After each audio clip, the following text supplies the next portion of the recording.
बात बेबात पे अपनी ही बात कहता है। मेरे अंदर मेरा छोटा सा शहर रहता है। दोस्तों, मेरा नाम है नीलेश मिश्रा। कहानियां सुनाता हूं। बिग एफएम पर आप सुन रहे हैं यादों का idiot box with Nilesh Mishra season 5। कहानियां जिनमें आप मिलते हैं खुद से। दोस्तों, मैं आपको सुनाने जा रहा हूं अपनी मंडली की सदस्य अनु सिंह चौधरी की लिखी कहानी पापा की मुस्कान पार्ट 1। अनु की कहानियों से आप बहुत अच्छी तरह वाकिफ हैं। मंडली के साथ उनका बहुत लंबा सफर रहा है। आज अनु हिंदी की जानी मानी लेखिका हैं और मुझे बहुत खुशी है कि अब एक बार फिर मैं उनकी लिखी कहानियां आपको सुना पाऊंगा। चलिए शुरू करता हूं कहानी पापा की मुस्कान पार्ट 1। घर का ताला खुलते ही सैकड़ों काम सामने दिखाई देने लगते हैं।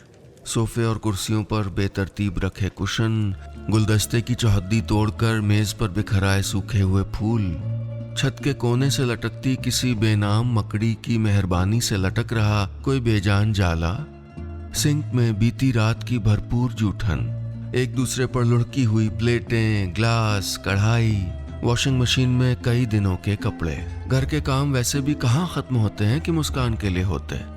इतने काम हैं स्कूल से लौटकर कि मुस्कान तय ही नहीं कर पाती कि कौन सा काम पहले करे। स्कूल बैग अपने कमरे में रखे, अपनी स्कूल यूनिफॉर्म बदल ले, या फिर प्रेशर कुकर धोकर गैस का चूल्हा जलाकर कच्ची पक्की खिचड़ी बनाने का इंतजाम करे। उसकी उम्र के दूसरे बच्चों की माएं इंतजार करती हैं कि थके हारे बच्चे स्कूल से हाफ ईयरली इम्तिहान देकर लौटें तो उनसे थोड़ी देर पेपर पर बहस करें, फिर फोन को लेकर खींचातानी करें और फिर उनके लिए खाना गर्म करें, उन्हें खिलाएं, खुद खाएं। उन्हीं खुशनसीब बच्चों में से एक है कबीर कालरा। मुस्कान की ही क्लास में है। बस स्टॉप पर मुस्कान के साथ ही उतरता है। पक्का टीवी के सामने पसर जाया करता होगा हर रोज घर जाके। फिर लंच की प्लेट में कुछ खाकर कुछ छोड़कर अपनी माँ को प्लेट थमाते हुए उनसे इस तरह पेश आता होगा जैसे खाना खाकर उन्हीं पे एहसान कर रहा हो।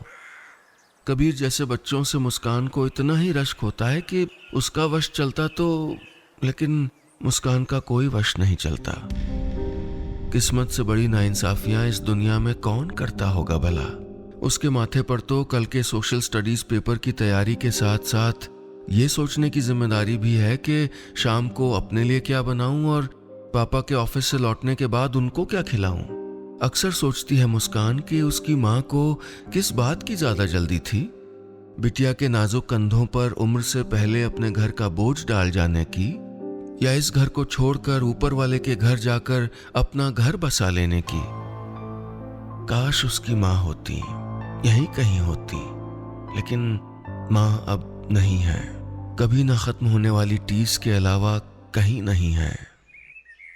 अपनी माँ की कमी को पूरा करने के लिए मुस्कान किसी न किसी बहाने कबीर की माँ मिसेस कालरा से मिलने के मौके ढूंढती रहती है। आज भी मुस्कान को एक मौका मिल ही गया है। कबीर के घर फोन लगा बैठी है मुस्कान।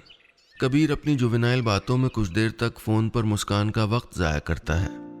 एक नंबर का बेवकूफ है कबीर। सिर्फ इस बात की फिक्र है उसको कि मुस्कान उसकी मम्मी को उसके सीक्रेट्स तो नहीं बता देगी।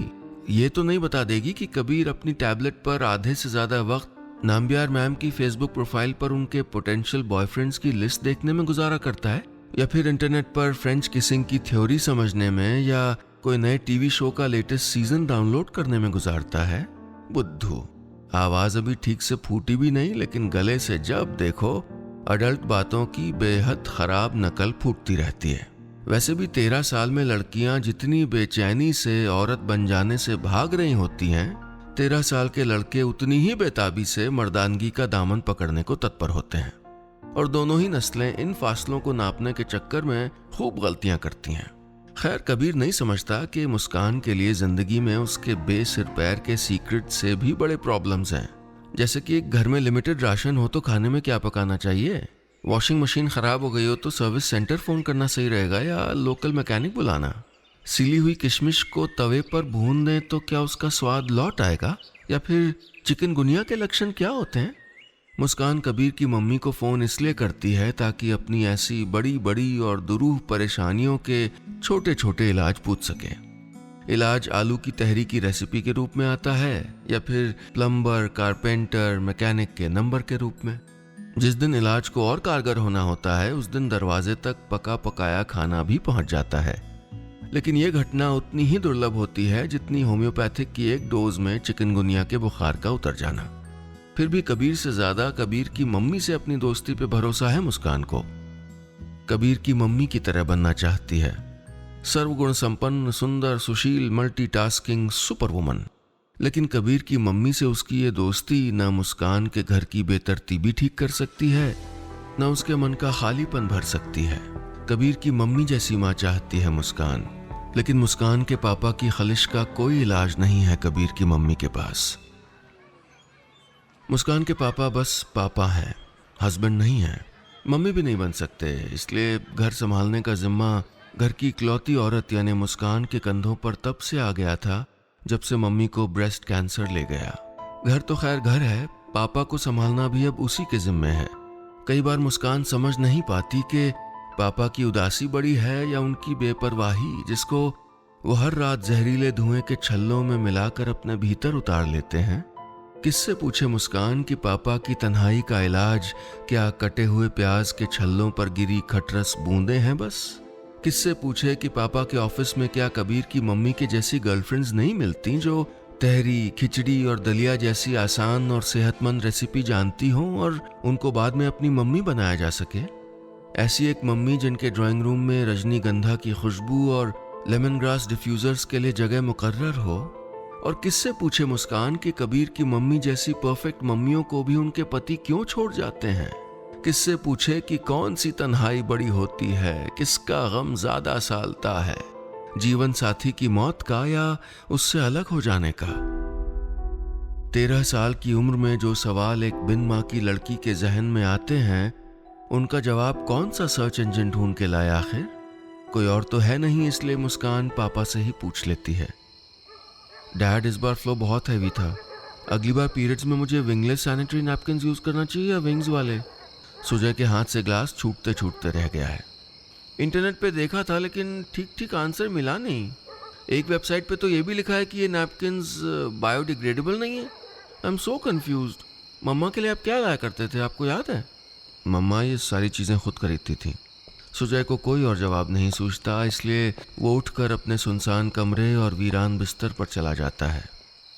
बेटी के ऐसे बेबाक सवाल सुजय के सर पर निडर चमगादड़ों की तरह मंडराने लगे हैं। अब घर चलाने की जिम्मेदारी से बचा जा सकता है, लेकिन अपनी बेटी के लिए पापा और मम्मी दोनों बन जाने की मजबूरी से नहीं बचा जा सकता। मुस्कान बड़ी हो रही है। छोटी सी बिन माँ की बच्ची को कंधे पर बेसुरी लोरियां गा गा कर सुला लेना, उसको कभी क्रैच या कभी अपनी बहन के यहाँ छोड़कर नौकरी पर चले जाना आसान था, लेकिन उसके दिन ब दिन बढ़ते जिस्म से जुड़ते मन के सवालों को समझना मुश्किल है। उस रात फिर सुजय को नींद नहीं आई। जिस बिटिया की इतनी ख्वाहिश थी, उस बिटिया को छोड़कर कैसे चली गई रत्ना? कम से कम उसके बड़े हो जाने तक का इंतजार तो किया होता।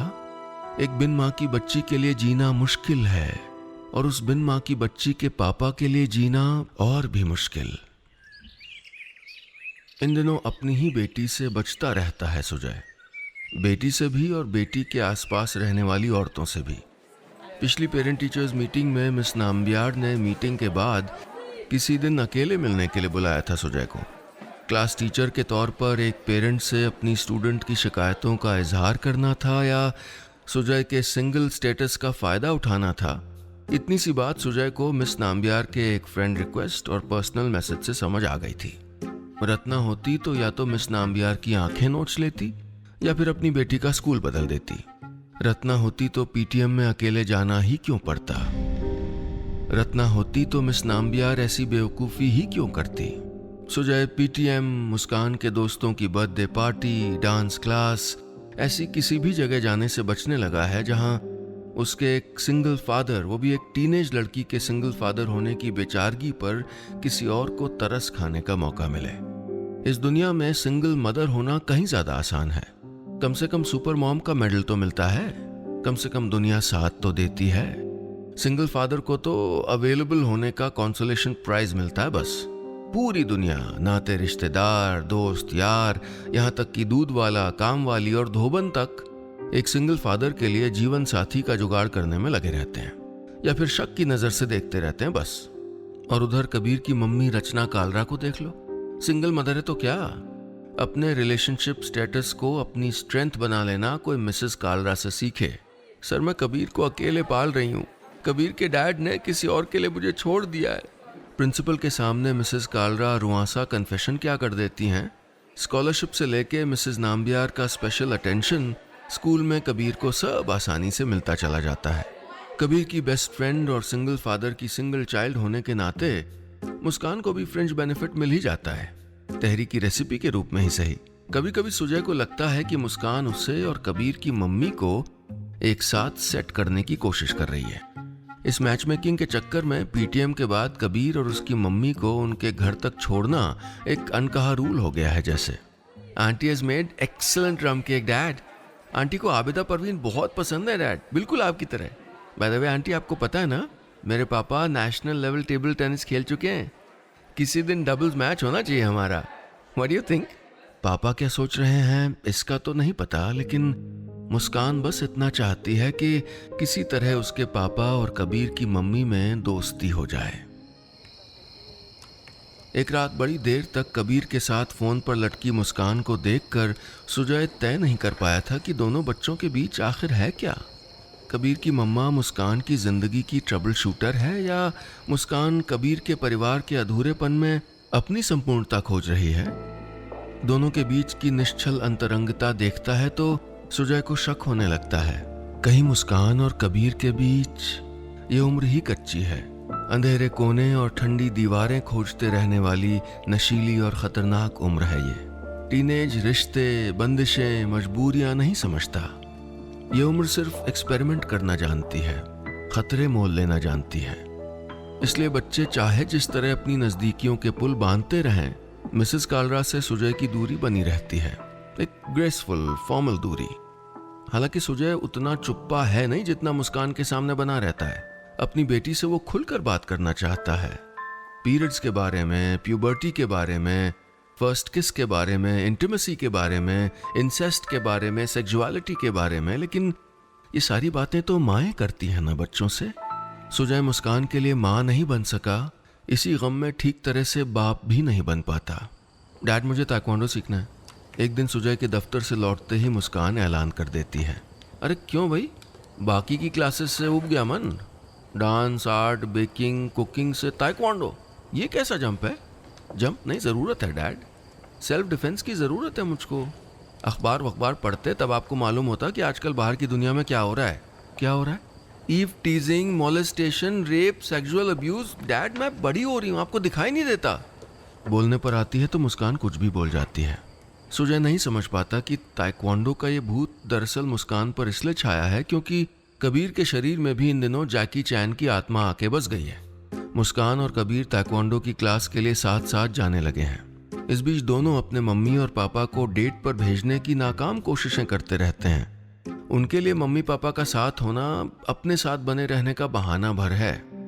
बच्चे नहीं समझते कि दो घरों का बेमेल अधूरापन मिलकर एक पूरा घर बना ले जरूरी नहीं है।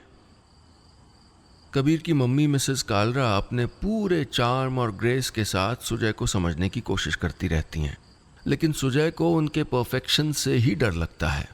सुजय की जिंदगी बेतरतीब और बेकायदा सही, लेकिन आजाद तो है।